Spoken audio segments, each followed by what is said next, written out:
Bien. On se propose de résoudre dans Z l'équation x carré est congrue à moins 1 modulo 5. Alors tout d'abord, dire que x carré est congru à moins 1 modulo 5 revient à dire que si nous prenons l'expression x carré plus 1, alors on obtient tout à fait un multiple de 5.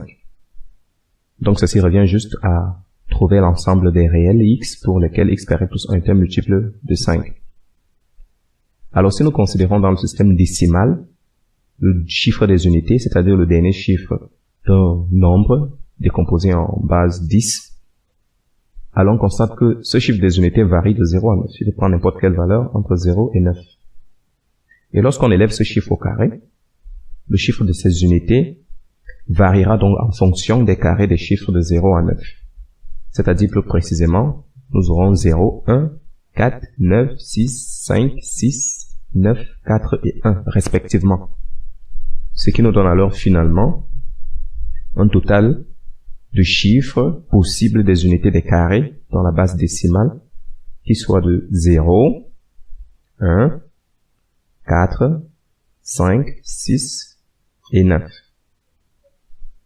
Alors au vu de ceci, puisque nous connaissons les chiffres des unités du carré d'un nombre, alors le chiffre des unités du carré d'un nombre plus 1 seront 1.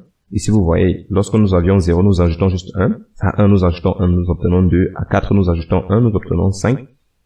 À 5, nous ajoutons 1, nous obtenons 6. À 6, nous ajoutons 1 pour obtenir 7. Et à 9, nous ajoutons 1 pour obtenir 0.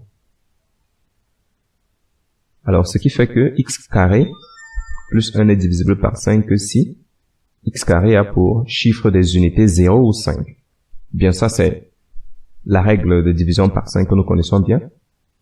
Et pour que ce soit le cas, il faudrait que x carré, dans ce cas, ait pour chiffre des unités, x carré plus 1 est pour chiffre des unités 0 et 5, ce qui voudra dire que x carré à son tour a pour chiffre des unités 4 ou 9. Et ce qui reviendra donc à dire que x à son tour a pour chiffre des unités 2, 3, 7 ou 8.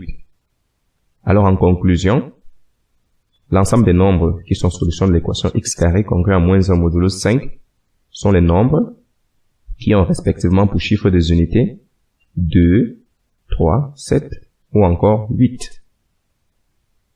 C'est-à-dire l'ensemble des nombres qui se terminent par 2, 3, 7 ou 8 comme dernier chiffre.